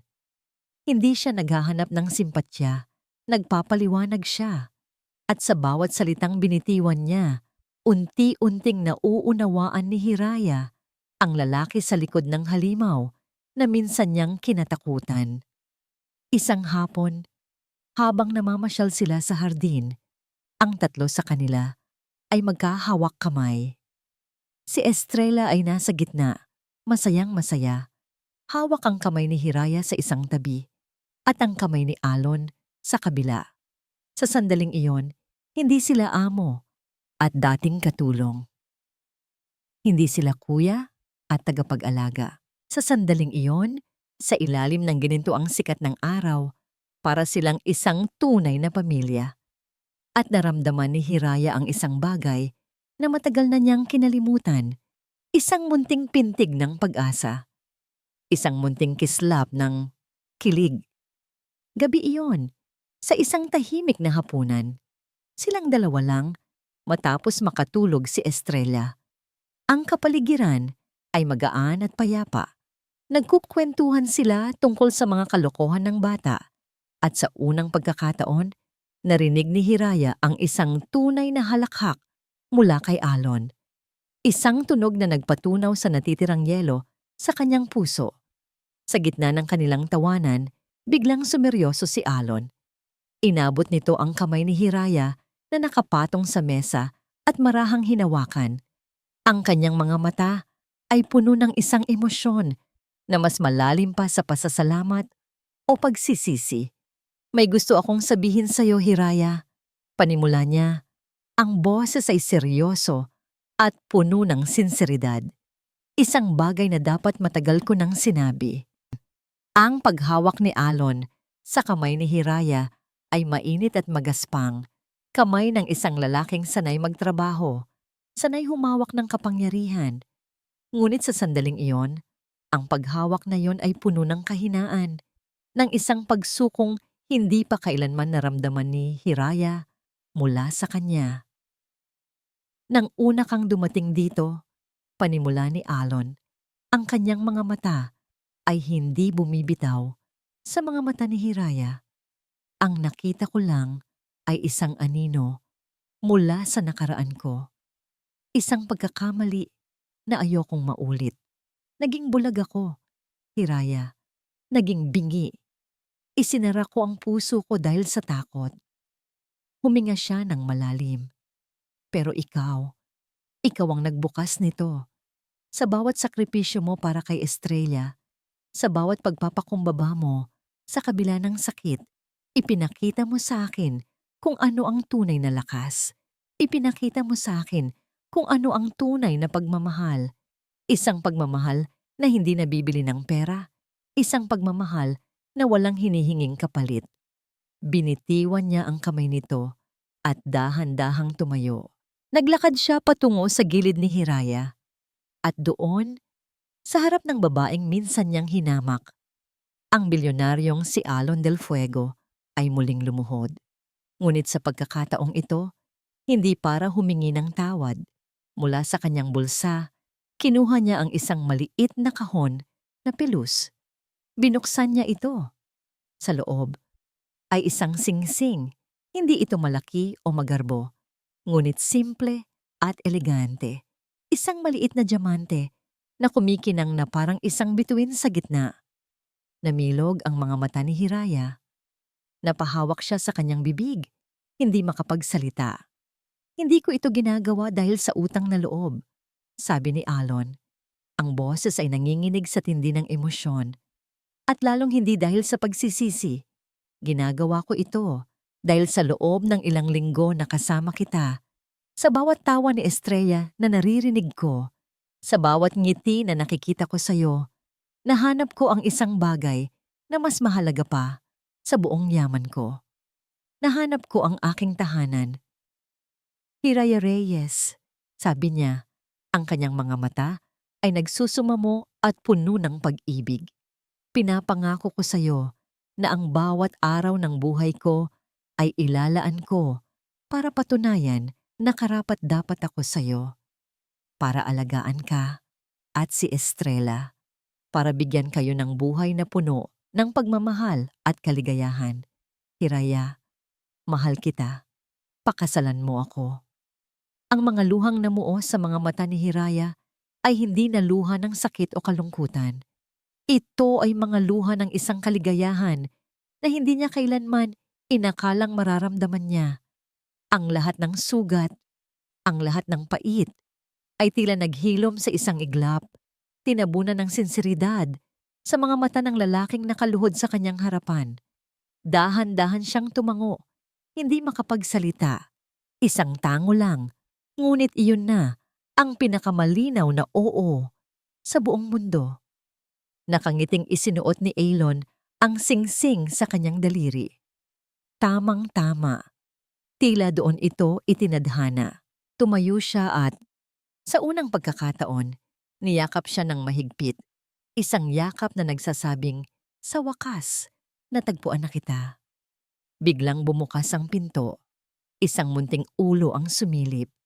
Si Estrella na marahil ay nagising ay kinukusot ang kanyang mga mata.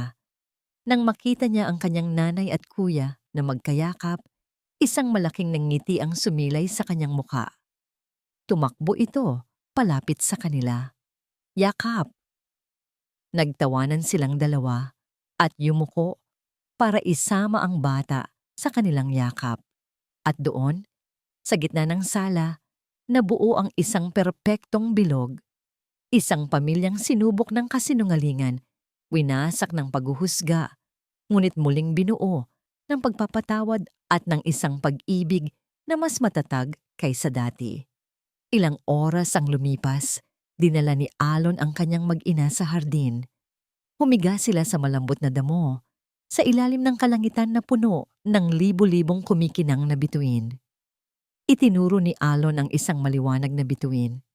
"Tingnan mo, anak," bulong niya kay Estrella na nakasandal sa kanyang dibdib. "Iyan si Estrella, ang bituin mo, ang palatandaan na kahit kailan, hindi ka na muling mawawala."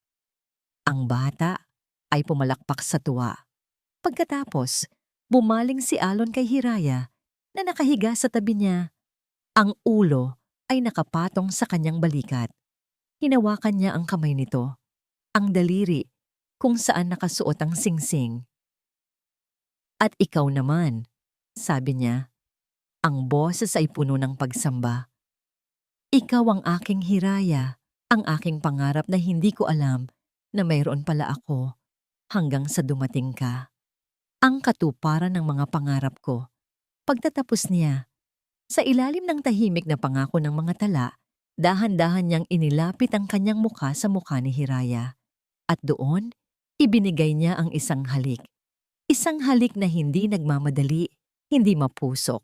Isang halik na puno ng pasasalamat, paggalang, at isang pangako ng isang bagong simula. Isang pangakong kasing liwanag at kasing tatag ng mga bituin sa kalangitan. At diyan nagtatapos ang masalimuot, ngunit matamis na kwento ng pag-ibig ni Hiraya, Alon, at ng kanilang munting bituin na si Estrella. Mula sa kaibuturan ng aking puso, isang taos-pusong pasasalamat sa inyong walang sawang pagsama sa amin sa bawat kabanata ng kanilang paglalakbay. Ang pagsulat ng kwentong ito ay isang paglalakbay din para sa akin. Isang paglalakbay na puno ng emosyon. Bawat salitang aking binitiwan ay may kasamang pighati at pag-asa. Na para bang ako mismo ang nakasaksi sa bawat patak ng luha ni Hiraya, sa bawat bigat ng pagsisisi ni Alon, at sa bawat ngiti ng pag-asang dala ni Estrella.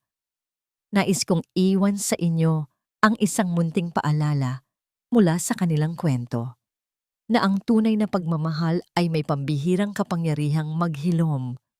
Ito'y may kakayahang baguhin ang pinakamatigas na puso, patawarin ang pinakamabigat na kasalanan, at buuin muli ang isang pamilyang winasak ng nakaraan. Sana, sa ating mga buhay, lagi nating piliin ang pag-unawa kaysa sa mabilis na paghusga at ang pag-asa kaysa sa kawalan.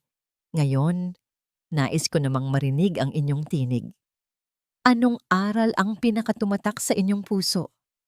Anong eksena ang hindi ninyo malilimutan?